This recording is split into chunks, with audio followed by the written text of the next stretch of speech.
जरा सोचो दोस्तों, अगर आपको एक ऐसा एग्जाम देने को कहा जाए जिसमें कोई क्वेश्चन ही ना हो, तो आप उस एग्जाम को कैसे लिखोगे। कुछ ऐसा ही होता है हमारी आज की कहानी में।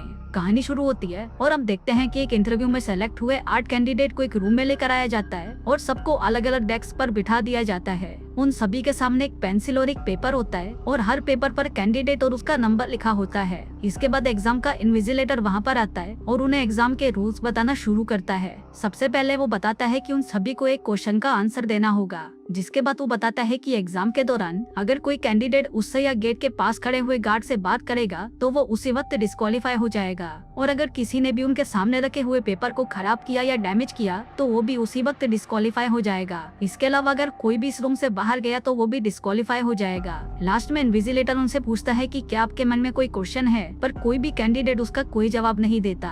इसके बाद वो इन्विजिलेटर घड़ी में 80 मिनट का टाइम सेट करता है और वहाँ से चला जाता है। अब रूम में बैठे सभी कैंडिडेट एग्जाम के क्वेश्चन को देखने के लिए जैसे ही पेपर को पलटते हैं तो वो देखते हैं कि वो पेपर पूरी तरह ब्लैंक है। अब ये देखकर सभी लोग सोच में पड़ जाते हैं और उस एग्जाम के क्वेश्चन को ढूंढने की कोशिश करने लगते हैं। तभी उसी रूम में बैठी एक चाइनीज कैंडिडेट घबराकर अपने मन से ही उस पेपर पर कुछ भी लिखना शुरू कर देती है और उसके ऐसा करते ही वो पेपर खराब हो जाता है और उसे उसी वक्त रूम से बाहर निकाल दिया जाता है। अब ये देखते ही रूम में बैठे बाकी कैंडिडेट से समझ जाते हैं कि वो अपने मन से कुछ भी इस पेपर में नहीं लिख सकते। थोड़ी देर बाद उस रूम में बैठा एक आदमी उस इन्विजिलेटर की बातों को याद करता है और उसे पता चलता है कि उस इन्विजिलेटर ने उससे और गेट के पास खड़े हुए गार्ड से बात करने के लिए मना किया था, मतलब कि वो लोग आपस में तो बातें कर सकते थे। अब सभी लोग आपस में बातें करने लग जाते हैं और सभी मिलकर उस एग्जाम के क्वेश्चन को ढूंढने की कोशिश करते हैं। सभी कैंडिडेट एक दूसरे को अपना नाम नहीं बता सकते थे, इसलिए उनमें से एक कैंडिडेट सभी के स्किन और बालों के कलर के बेस पर उनके निकनेम्स रख देता है, जिसमें वो खुद का नाम व्हाइट रखता है और बाकी का ब्लैक, ब्लॉन्ड, ब्राउन, ब्रूनेट और डार्क रखता है। वो लास्ट में बचे हुए कैंडिडेट का नाम डेफ रखता है क्योंकि वो किसी से भी बात नहीं कर रहा था। इसके बाद सभी लोग क्वेश्चन ढूंढने के लिए अलग अलग तरीके सोचने लगते हैं। सबसे पहले वो सोचते हैं कि क्वेश्चन पेपर पर ही है पर वो इनविजिबल है, इसलिए वो उसे ढूंढने के लिए रूम की सारी लाइट्स को तोड़ देते हैं ताकि इमरजेंसी के लिए लगी हुई यूवी लाइट से वो उस पेपर पर छिपे हुए क्वेश्चन को ढूंढ पाए, पर इसमें वो नाकामयाब रहते हैं। इसके बाद वो सोचते हैं कि पेपर पर पानी डालने से शायद वो क्वेश्चन विजिबल हो जाएगा, पर वो इस कोशिश में भी नाकामयाब रहते हैं।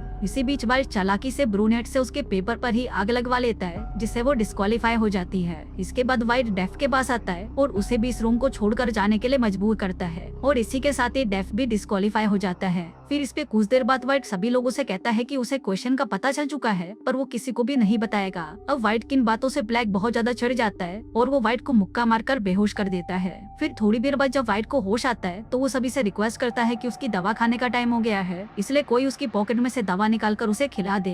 पर व्हाइट की पिछली हरकतों को देखते हुए कोई भी उस पर भरोसा नहीं करता और सभी व्हाइट को वैसे ही छोड़ देते हैं। पर तभी ब्लॉन्ड व्हाइट पर तरस खाकर उसकी मदद करने का सोचती है, लेकिन बाकी के लोग उसे ऐसा करने से रोक देते हैं। इसके बाद ब्राउन सभी का ध्यान व्हाइट से हटाने के लिए डार्क को परेशान करना शुरू कर देता है और सभी को कहता है कि डार्क को कंपनी के बारे में बहुत कुछ पता है, पर वो हमसे ये सब छुपा रही है। फिर ब्राउन डार्क से सच उगलवाने के लिए उसको टॉर्चर करने लगता है और तभी वो बताती है कि वो पहले इस कंपनी में काम किया करती थी, लेकिन वो बहुत ही नीचे लेवल पर काम करती थी, इसलिए उसे इस कंपनी के बारे में कुछ नहीं पता। अब डार्क की ये बातें सुनकर ब्राउन उसे छोड़ देता है, पर तभी सभी की नजर व्हाइट पर पड़ती है, जिसकी नाक से खून आना शुरू हो जाता है। अब ये देखकर ब्लैक सबको बताता है कि व्हाइट अपनी बीमारी के बारे में सही बोल रहा था, क्योंकि जो बीमारी व्हाइट को है वो सेम बीमारी ब्लैक की वाइफ को भी थी और टाइम पर दवा ना मिलने पर उसकी डेथ हो गई। अब ब्लैक की बात सुनकर सभी लोग व्हाइट के कपड़ों में उसकी दवाई ढूंढने लगते हैं, पर किसी को भी वो दवाई नहीं मिलती।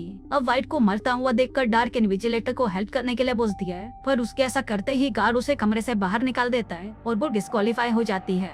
इसी बीच ब्लॉन्ड को व्हाइट की दवाई मिल जाती है और दवाई खिलाते ही व्हाइट बिल्कुल नॉर्मल हो जाता है। फिर नॉर्मल होने के बाद व्हाइट सबको बताता है कि इस एग्जाम में कोई भी क्वेश्चन है ही नहीं और ये कंपनी सिर्फ उसी कैंडिडेट को जॉब देगी जो इस रूम में लास्ट तक बचा रहेगा।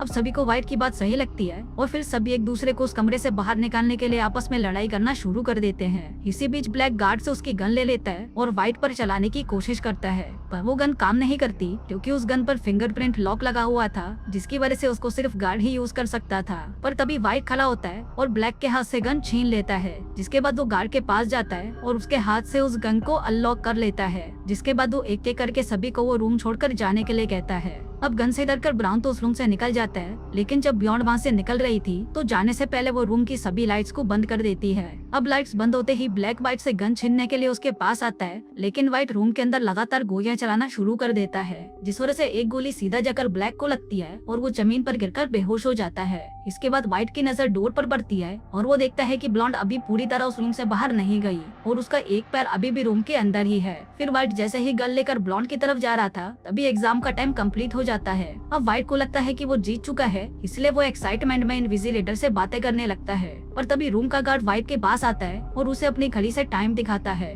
जिसे देखकर उसे पता चलता है कि एग्जाम खत्म होने में अभी थोड़ा सा टाइम बाकी है। तभी हम व्यूअर्स को दिखाया जाता है कि जब सभी कैंडिडेट्स एग्जाम का क्वेश्चन ढूंढने के लिए अलग अलग तरीके खोज रहे थे तभी डेफ ने एग्जाम की घड़ी को आगे कर दिया था। अब व्हाइट समझ जाता है कि वो डिस्क्वालीफाई हो चुका है, इसीलिए वो परेशान होकर खुद को गोली मारने की कोशिश करता है, पर उस बंदूक में गोली नहीं होती और रूल ब्रेक करने की वजह से उसे रूम से बाहर निकाल दिया जाता है। अब रूम में लास्ट बची हुई ब्लॉन्ड सोचने लगती है कि वो क्वेश्चन का पता कैसे लगाए। तभी वहाँ पर उसे डेफ का चश्मा गिरा हुआ मिलता है, जिसे उठाकर वो शीशे के टुकड़े के साथ डेस्क पर रखे हुए पेपर को वापस देखती है, जिसमें उसे दिखता है कि पेपर में सिर्फ क्वेश्चन नंबर 1 लिखा हुआ है। फिर ब्लॉन्ड इनविजिलेटर की कही हुई बातों को वापस याद करने की कोशिश करती है और तब उसे पता चलता है कि पूरे एग्जाम में इनविजिलेटर ने उनसे सिर्फ एक ही क्वेश्चन पूछा था, जो कि एग्जाम शुरू होने से पहले था, कि क्या आपके मन में कोई भी क्वेश्चन है जिसका जवाब कहानी की शुरुआत में किसी ने नहीं दिया था। तभी वो इनविजिलेटर ब्लॉन्ड के सामने आता है और उससे आंसर पूछता है, जिसका जवाब ब्लॉन्ड नो देती है। अब उसका ये आंसर सुनकर इनविजिलेटर खुश हो जाता है और फिर उसे डेफ से मिलवाता है। वो बताता है कि डेफ इस कंपनी का सीईओ है और एक बहुत ही बड़ा साइंटिस्ट भी है, जिसने दुनिया को बचाने के लिए एक एंटीवायरस को डेवलप किया था। दरअसल डेफ को एक ऐसा कैंडिडेट चाहिए था जो टाइम आने पर मुश्किल फैसले आराम से कर सके, लेकिन ब्लॉन्ड उनको इस कंपनी में काम करने से मना कर देती है और कहती है कि मैं ऐसी जगह पर काम नहीं कर सकती जहाँ पर पहुँचने के लिए मुझे लोगों की जान लेनी पड़े। पर तभी वो देखती है कि ब्लैक जिसको गोली लगी थी वो वापस से उड़ जाता है, क्योंकि उसको लगने वाली गोली नकली थी। अब ब्लॉन्ड को ये देखकर बहुत अच्छा लगता है, क्योंकि उस एग्जाम का मकसद यही था कि कौन इस कंपनी के लिए समझदारी से काम कर सकता है, और ब्लॉन्ड ने उस एग्जाम को पास कर लिया था और वो इस कंपनी में काम करने के लिए भी तैयार हो जाती है। और दोस्तों, इसी के साथ ही ये कहानी यहीं खत्म हो जाती है।